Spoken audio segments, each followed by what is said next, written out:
Hey everyone, and welcome back to another episode of the Cinegeeks podcast where movies, TV, and all things geek collide. I'm Roy, still joined by my lovely co-host Angela. Hello! Hey Angela. Hey. Yes, part 3 Part 3. na tayo. Yes. Day 3. Day 3. This is part 3 of our special series talking about the feature-length films showing in the 2025 Pure Gold Cinepanalo Film Festival. Yep. And for part 3, we will be talking about the following films. First is Sepak Takraw by Mesty Guzman, starring Enzo Osorio, Nicolo Castillo, Ruby Ruiz, and AC Aguilar, and Tigkiliwi. Ba't ganun? Napapalitan ko kasi yung W tsaka yung L sa dulo eh. Nagiging Tigkiwili. Iba yung nasasabi ko tuloy. So, Tigkiliwi by Tara Ellenberger, starring, again, Ruby Ruiz, Gabi Padilla, and JP Laroder. Yes. But before we continue, we'd like to remind everyone who hasn't done so to follow our pod wherever you listen to podcasts, like Spotify, Apple Podcasts, and YouTube. Don't forget to follow us on Instagram, TikTok, Facebook, Threads, Letterboxd, X, formerly known as Twitter, and Blue Sky, so you can join in on the fun. And don't forget to visit our website, cinegeekspod.com, for the latest in movie and TV news and reviews. Yeah, you can send in your questions, suggestions, and feedback to our email address, cinegeekspod@gmail.com. And by the way, please do join us on our Facebook group called Cinegeeks PHHQ. There you can interact with us and with your fellow Cinegeeks. All right. Thank you, Ange. Huwag nating patagalin pa. Let's go ahead and talk about the first film for this episode, Sepak Takraw.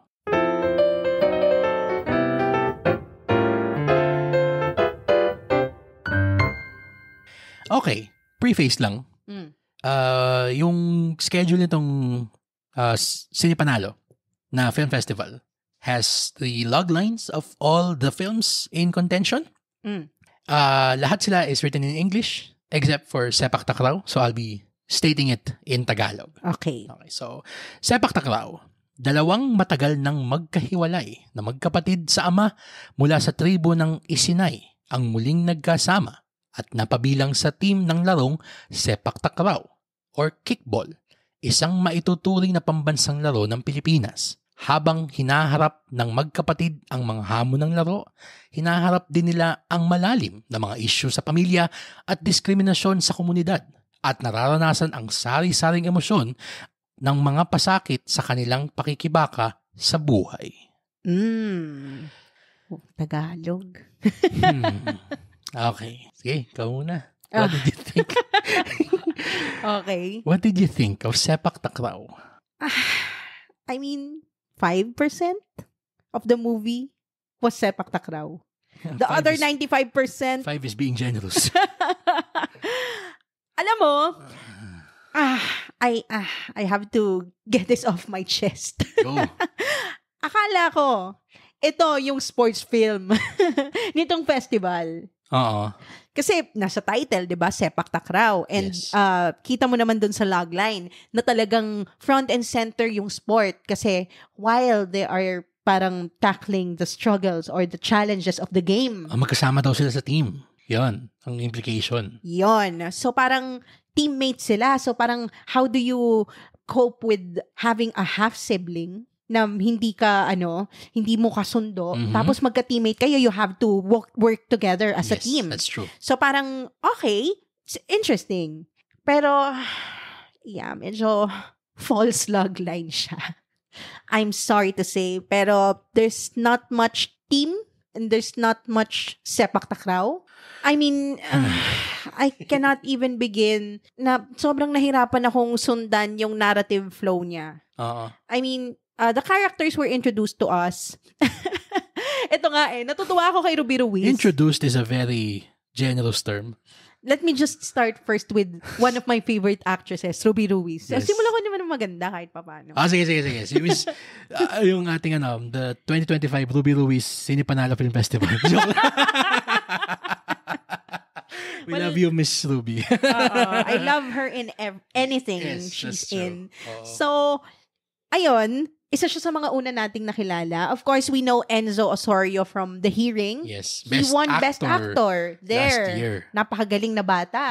Without dialogue. Kasi he was mute. That's deaf mute true. in that movie. So, napaka-effective ng eye acting niya.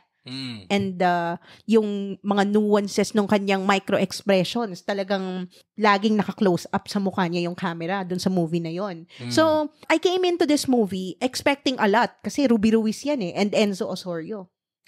And then, Sepak Takraw. So, how are they gonna, make that coalesce? Yes. Together with the family issues.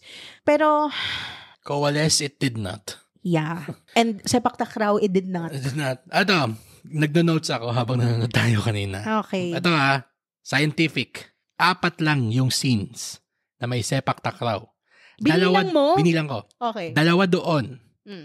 Sinisipa lang niya yung mga nakasabit na mga bola ng Sepak Takraw sa bakuran niya.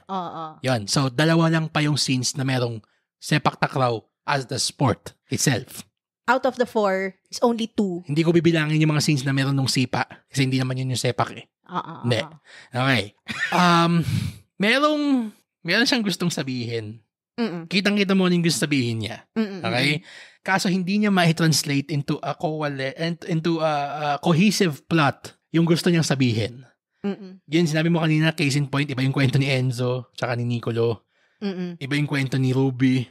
Oh my Tapos, God, for some reason, yung... Oh my God, the tatay. Yung kwento ng tatay. Don't get me started on the tatay. Tay! Pupunta ako dun mamaya sa intersection ng kay tatay tsaka kay Ruby Ruiz. Oh my God. Which is one of the most hilarious scenes of the film. Pero I was entertained. Yes, it was entertaining, but I don't think it was supposed to be funny. I don't know. The entire cinema was laughing at the time. Ito. Sige, dadating tayo doon. Okay, sige. Masabi ko lang na yun, in this film, scenes just start and then end with no rhyme or reason. Wala siyang biglang, okay, so makita natin si Enzo nagbabike. Tapos, titingin siya sa parang sign. So, tapos na. Ha? Oh, okay. Nyari. Yes, the continuity was really questionable. Editing was shoddy. May mga dito na parang, alam mo yung, hindi lang din editing. Alam mo yung parang, hindi ba kayo pwede mag-take 2? Man lang. Na parang yung one take lang. Parang Birdman. Oo, meron kasi parang mga lines dito na nadadapa sa linya yung actors. That's not their fault. They're actors. They're allowed instances of, making mistakes.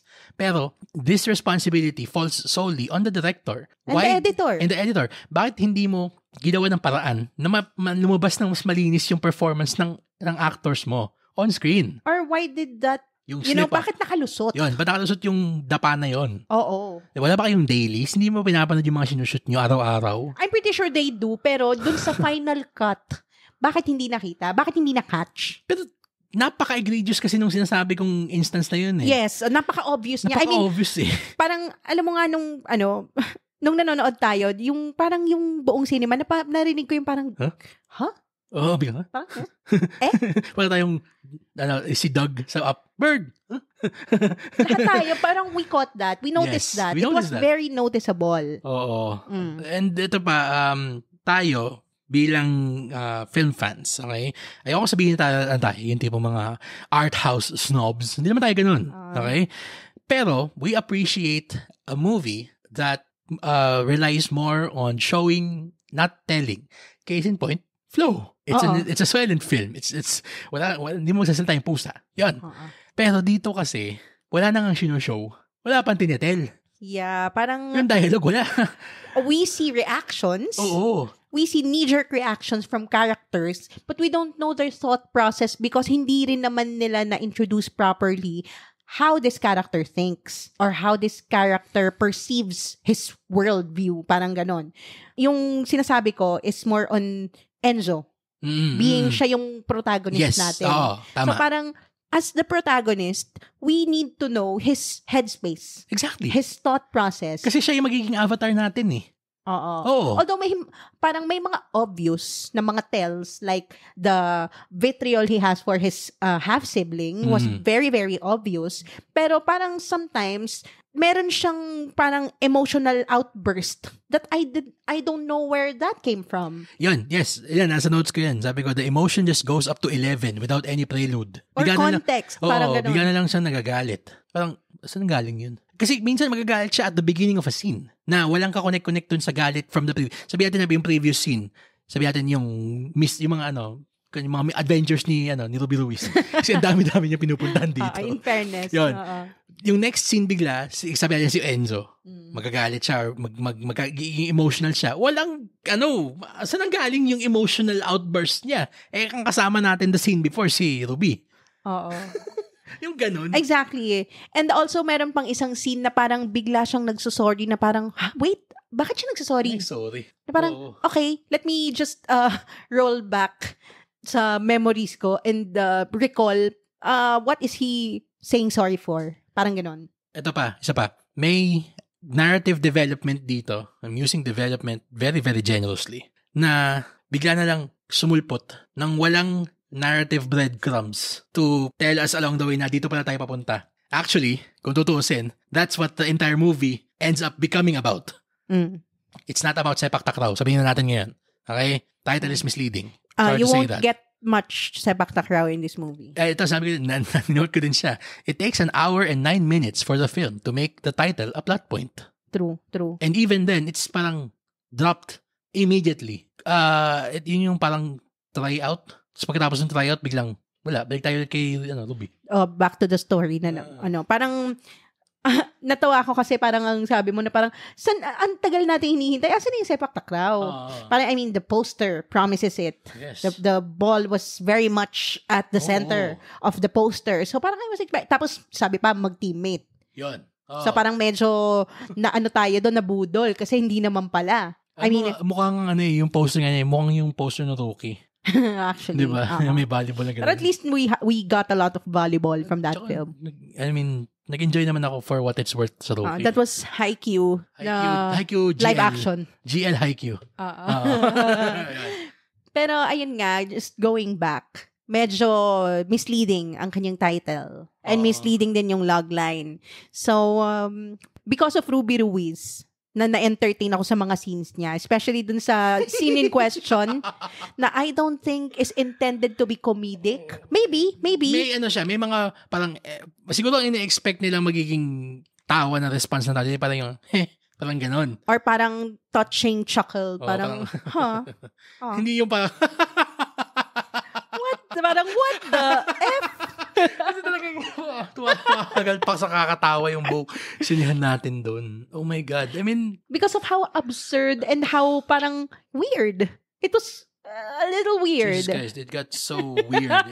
Yung borderline, siya, Oedipus complex. Okay, let's stop there. Why are you so fixated on that? Baka ma-spoil mo pa. You're so weird.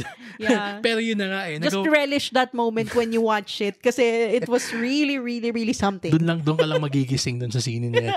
And na siya, yung monologue ni Ruby Ruiz doon. Yung kaya nga sobrang parang siya yung saving grace na itong scene na to.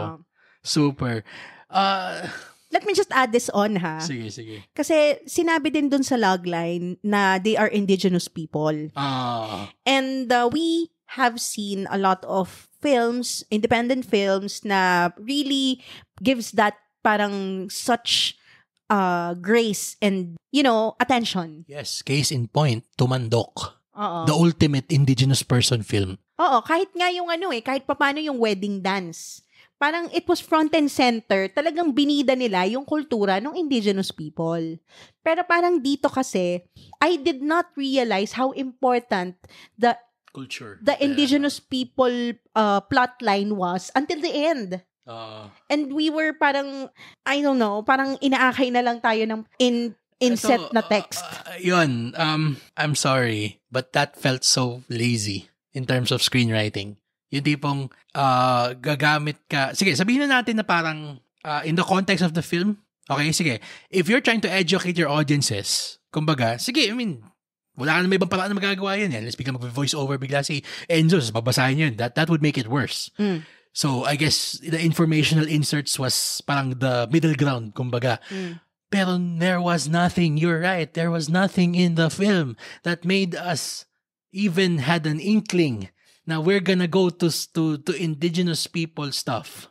Yung culture. I mean, we would love to learn about it, and it was interesting naman pala. Ito, except for the start. Yung in media res pala tayo. And then yung even parang then, ceremony. Oo, even then, wala siyang walang context. Until I think the 3/4 part of the movie na nabiglang bumalik tayo doon. Ito, sa akin, anong kinasepak takraw nito?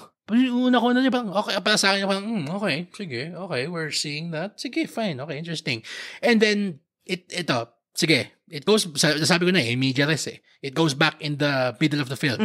Now, we have an hour and 20 minutes worth of information behind us. Nung umulit siya bigla, parang anong kinalaman ng sepak takraw dito? So parang siyang pagdating na sa punto na yun, kinalimutan na yung pagiging sepak takraw. They just abandoned that plotline altogether. I mean, even the parang supposed peak of the sepak takraw plotline. Bigyan jacket. Parang, yan. alam mo yung parang dinrap na lang talaga nila. They just dropped it. They just gave up on that plot line altogether. Ito, masabi ko lang naramdaman ko lang na parang, sige na, okay na yan. Oo. Ito. And this is not from nowhere, yung ating observation. Okay?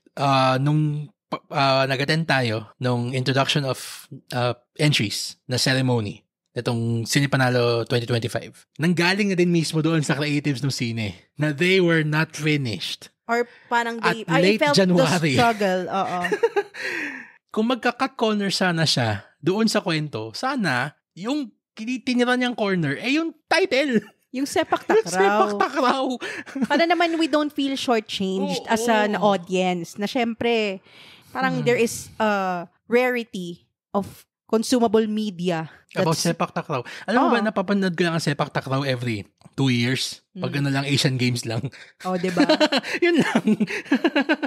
Kasi, diba, napaka-interesting na parang gagawa ka ng kwento about sepak takraw. Yes. And madali lang naman siya. I mean, there is, katulad nga ng pinag-usapan natin sa Journeyman, sports films, formulaic yan At saka ang Pilipino, ko, hibang na hibang sa sports. Diba? Parang may template na yan, nasusundan ka na lang ng, beats Tama. So parang, it was really disappointing. Ay, nako. Nasayang yung, yung cast. I mean, most of them, not all.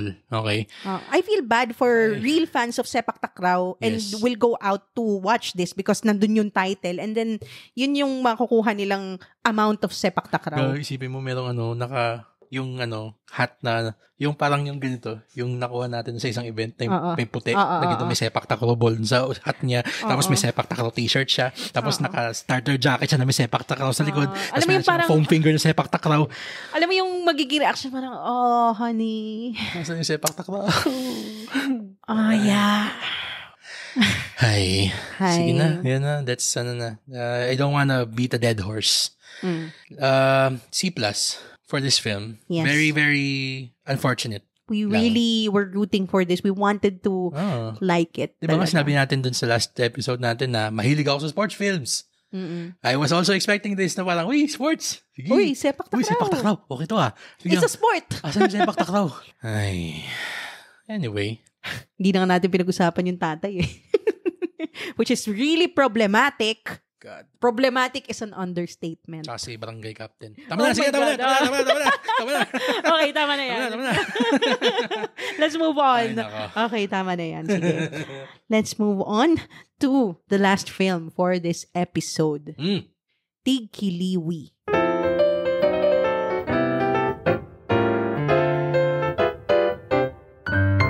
Having lost their mother recently, orphaned siblings Marlin and Tata find the family among the unlikeliest of strangers. Yun. Okay, children, Tigkiliwi. Say that 5 times fast. Tigkiliwi, tinky-winky, tinky-winky, tinky-winky. Tinky-winky na bigla, nag-teletubbies na. Tinky-winky, tinky-winky, tinky-winky, tinky-winky. Tigkiliwi. We were researching kung bakit Tigkiliwi yung title nitong film na to. And to be quite honest, medyo magulo yung explanation. So we're gonna read off of the official page nung production netong movie. Okay? According to them, what tigkiliwi means. Sige, Ange, if you do the honors. Yeah. Yan. I'm reading off from Bonfire Productions Facebook page. Yes. In rural areas, when harvest time is over and the season for planting is far off, work becomes scarce and the struggle to survive becomes real. This time in between is called tigkiliwi. Yan, rooted from the Hiligaynon word kiwi, meaning askewed or lopsided. Okay? Hindi ko pa rin medyo mag-gets. So kung sinabing tigkiliwi, meaning parang taglagas? Parang siguro ganun? Hindi, parang tag-init? Ewan ko sabihin tag-tuyot eh. Hindi eh. Pwede. Parang Actually. ganun. So parang dearth. A dearth of harvest. Walang harvest. So parang tayong drought. So drought. Parang ganun. Ayan. Ito. It is a season marked with financial hardship and misery. It's when the smiles on faces of people disappear. Tabingi na ang ngiti in Tagalog, so to speak. So parang gipit. Parang kagipitan. Or drought. Or parang petsa de peligro siguro. Kumbaga. Sige, in a more colloquial manner. Ayan, ito pa. Some people even believe it is a time when malevolent spirits descend upon a place. Or for the less superstitious, crime. Oof. Okay. Sige. With that in mind, by the way, thank you, Ange, for reading that. I'm gonna say na if I didn't know na Tigkiliwi ang title niya, okay, I still had a lot of fun watching this film. Okay? Regardless of the title. Title doesn't matter, yun actually. Na nga eh, kasi parang now that we read that, what the title is supposed to mean, and then juxtaposing it with what movie we saw, parang medyo parang, saan banda? Pero hindi naman siya masyadong detrimental dun sa sine. Well, actually, nagkaroon naman siya ng added context. Okay. Kasi parang, especially dun sa malevolent forces. Well, ito sa akin kasi, nakuha ko kasing vibe sa kanya, nagsisimula. Parang siyang medyo, yun nga, superstitious. Kasi ayoko naman masyadong spoil ng kasi nga nakakatawa tong experience na tong scene na to. Sobrang nakakatawa. This was one of the most joyous Filipino films I've ever seen in a long time. Yes, same. Na siya eh, it starts one way and then ends up becoming a sort of a celebratory story. Yon. Para siyang it celebrates our capacity to set aside our differences, to look past our prejudices, and to become the sum together, the sum of our parts, our collective parts. Yon. Kaya nakakatuwa makita, again, dito na naman si Madam Ruby Ruiz. Ruby Ruiz Film Festival Ruby Ruiz 2025. May isang scene dito na ayoko spoil, pero yung kasama niya yung si Tata, yung si JP Laroder. By the way, the kid was freaking phenomenal. Amazing. JP, if you ever get to listen to this, napakagaling mong bata. Take a bow. Kasi, sobra. Ibang klase yung kanyang comedic timing. Ay, Diyos ko, napaka-promising. Ang grabe yung potential nitong batang to sa comedy. Alam mo yung kapag comedy, yun eh. We've been imbibing in yung stand-up recently, yung sa Cool Pals, kina GB, kina James, na ganyan, na parang isa sa sinasabi nila lagi na pinakamahirap sa comedy is yung kung paano mo ibabanat yung sasabihin mo. Kasi pwedeng nakakatawa siya sa'yo. Pero, pag sinabi mo siya in a very dry manner, mawawala yung power ng comedy niya. Or vice versa. If you say it in a dry manner, mas effective pala. Exactly. And, I mean, I'm not, hindi naman sa generalization to. Okay? Pero, commonly, kapag bata ang actor or actress, they're still learning the ropes about yung tamang pagbagsak ng punchline. So. And it's not to be taken against them. Exactly, tama ka doon. Pero ito si JP, yung mga comedy ng lines niya, kasi talagang alam niya kung kailan ibabagsak yung punchline, yung cadence, yung timing. Yung deadpan. And yung mannerism and yung tone din kung paano niya sabihin. Yes. Ang galing nitong Ang galing ng bata talaga. Grabe mo kami pinatawa, kid. That's true. JP, you're sobrang galing. Of course, Gabby Padilla. I mean, we have multiple episodes singing her praises Yes, from yes. Gitling to Konobasho. Uninvited. Uninvited. Tapos Tapos dito sa Tigkiliwi, I mean, she's, parang siyang polyglot daw. Yun. I mean, sabi ko kanina parang nag-iilonggo siya, di ba? Hiligay nun yan. Hiligay nun, oo. Nag-ano siya na parang, ang sabi ko, sa palagay mo natuto na siya magganito dahil sa Gitling. I mean, Nag-stick na feeling sa ko kanya. native speaker talaga Or siya native ng speaker. hiligay Ay, nun. I mean, Pero, oo. I mean, we have seen her in a movie where she invented her own language. So, I'm not gonna be surprised. Ay, yeah. Galing talaga. Ano niya, para siyang maikukumpara ko, sinabi natin last episode na, Jasmine Curtis Smith is in a class above other actresses. Dahil sa sobrang ganda ng roles na pinipili niya and sa sobrang galing ng acting niya. I'm gonna place Gabby alongside her. I mean, I'll put her over pa? Jasmine, Sure. yes. Oh, sige. I mean, she's been best actress. Nanalo siya sa ano. Naalala ko nung tayo, nasa grocery tayo na pinapanood natin yung live stream ng nung awards night na Nasa grocery tayo noon, tama. Tingin sa atin yung mga nasa tabi natin. Kasi pag biglang Gabby Padilla, yes! Konobasho cinematography, yes! Tumandok, best picture, yeah! Celebrate tayo sa gitna ng grocery. Weird. Bunch of weirdos. Pero ayun na, naalala ko tuloy na sobrang sama ng loob ko na hindi siya nanalong best actress sa Gitling. Pero nabawi naman next year, so okay na din. Hindi natin pag-usapan yung taon na yun. Anyway. Going back. In terms of the story na kinraft ni Tara Illenberger, it's amazing how she was able to fit so many genres together. Yes. Actually, nagugustuhan ko nga yung may pagka-Kafka-esque pa yung pagkakalente niya. Yun. Kasi, I mean, she really played around. Parang feeling ko nag-enjoy siya na gawin tong scene na to na parang okay, parang looks like this director is having fun with it. Yes. Sobrang niyang adventurous sa mga directorial choices niya. Oo. And I really felt the enjoyment in what she's doing. Alam mo yung do you know how, I mean, people don't know how hard it is to juggle multiple genres in a single film, much less make it work. Talaga. And dito, sabi natin, in a snap of a finger, mag-iiba bigla yung genre, magto-tone shift siya bigla. Pero hindi siya jarring eh. Oo nga eh, which is impressive. Napaka-impressive Sobra. nung juggling niya na parang in one moment, biglang may konting horror-ish element. Ish. Tapos biglang sa next, bigla siya magiging comedy. As in talagang hindi horror comedy, as in comedy-comedy. Tapos biglang after that comedy, bigla siya magiging heartfelt naman bigla. But it doesn't... And then there's mystery pa. Yon. Pero it doesn't sacrifice the punch, the emotional gut punch that each segment has. Kumbaga, na-enrich pa siya. Yung kumbaga, yung comedy, yung horror-ish part, medyo nagsistick sa'yo kasi napaka-effective niyang joke punchline doon sa comedy part bigla. Actually. Tapos, andun pa yung added camp. May camp pa siya. And not to mention add one more genre. Meron pa siyang romance. And also, meron din siyang coming of age. Yes. So, parang ang galing na, alam mo yung, all these things rolled into one. Parang, it's the perfect cinematic experience. You get to laugh, cry, scream. Alam mo yung ganong cliche na mga sinasabi about movies. This is it. Yes. Actually. Sige, dagdag ko sa sabi mong cliche.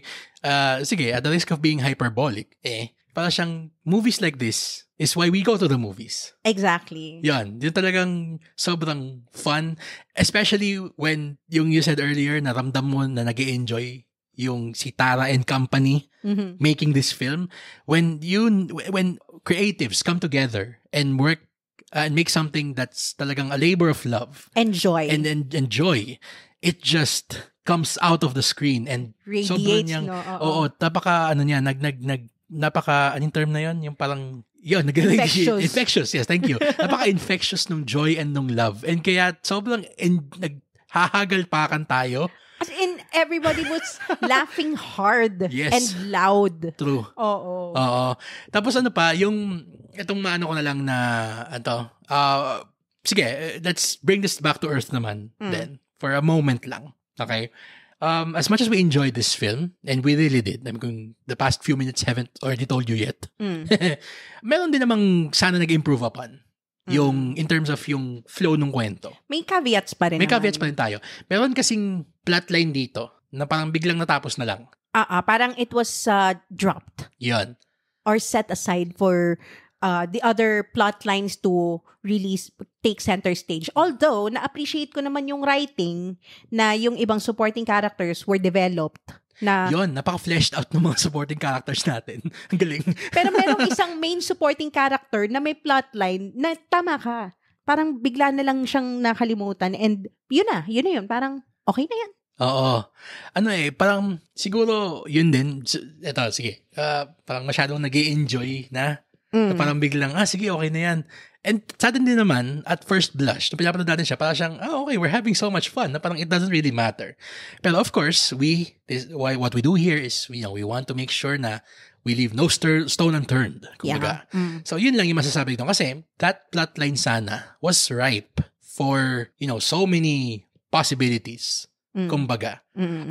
Given din kung sino yung actor, para yun na, walang hint kung sino.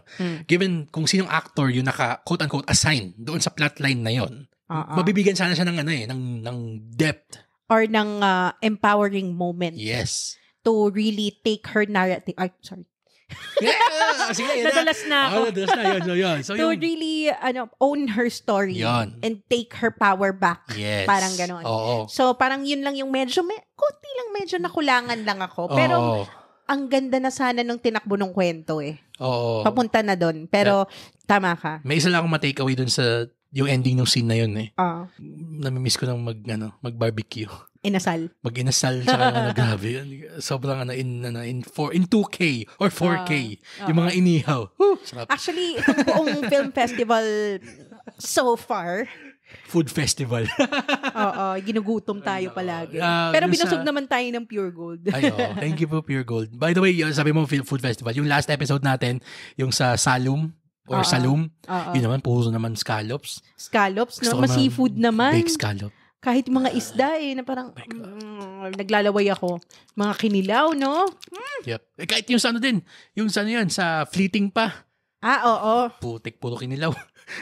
Tsaka meron pang tableya. isa. Puro tableya. Dito sa Tigkiliwi. Yung Lapas Batchoy. Ito medyo, honorable mention. Si Sunshine Teodoro as Jutay. Hindi ko in-expect yung magiging power nung kanyang story, nung kanyang sub-story doon. Given also how parang middle of the game na siya pinasok. Hindi ko na ine-expect how developed and how multi-layered her character was. Sobrang unexpected nun. Parang para sa akin siya yung secret MVP. Kasi grabe yung nuance, yung realism bigla nung kwento because of her plotline. Because of her character arc. It just parang brought it back to the ground. That's true. That's true. I mean, when we started this, the day na pinanood natin tong Tigkiliwi. Sorry, I want to make sure I say that right. Abakada. Sinimulan natin yung araw watching this film. We really didn't know what to expect actually. We didn't know what to expect. Given, the poster, medyo siya, parang hindi natin alam kung ano yung genre niya, kumbaga. Pero, ang ending is nakakatawa na it's a melting pot of so many genres that work together improbably to create a very, a beautiful whole. Against probability. Ayun, sige. Bigyan na natin yung ating rating dito for Tigkiliwi. We're gonna give it a solid A-. Yes. So, if you're keeping score para sa ating mga makikinig, sabi ko, para sa ating mga manonood, so far, ang highest natin was Journeyman. So, ang ating second placer so far is itong si Tigkiliwi, and ang ating bronze medal winner is si Salum. And Fleeting. Tied. B+. Yes. And, ito pa, I need to say this. Please. Ruby Ruiz, Best Actress. Para dito. After all, it's Ruby Ruiz Film Festival. Ay, speaking of Ruby Ruiz, sorry. Masabi ko lang kasi nakalimutan ko siyang sabihin nung tayo'y nag-record for Journeyman. Ang galing niya sa Journeyman. Na Best Supporting Actress Best din, Supporting no? Actress. We will nominate her din there, no? Oo. Galing niya doon. Yung may isa siyang scene kasama si JC. na parang talagang just tore me to shreds. Yeah, I know that part. Humihikbi ka na. Galing nilang dalawa doon. Ang galing nila. Anyway, ang galing niya. Ang galing ni Ruby. Galing nilang lahat. Okay. Sige. Ayan na. That's it. So that's it for part 3 of our series talking about the feature-length films in the 2025 Pure Gold Cine Panalo Film Festival. If you've seen either or both of the films we talked about in this episode, please share with us what you thought about them. We'd love to hear from you. Comment it on our social media accounts or down below on our Spotify or YouTube episode page. And don't forget to set your players to automatically download our new episodes so you don't miss out on our fun CineGeek conversations. And while you're at it, if you would like, if gusto nyo lang, if bet nyo, give us a 5-star rating on Spotify and Apple Podcasts or a thumbs up on YouTube if you had fun or learned something new during this episode. As always, the studio, distributor, and the film festival organizers weren't given any creative control or editorial approval of this episode. They are hearing our reviews for the first time, same as you are. For my co-host Troy, this has been Angela. Thank you for listening to the CineGeeks podcast, where movies, TV, and all things geek collide.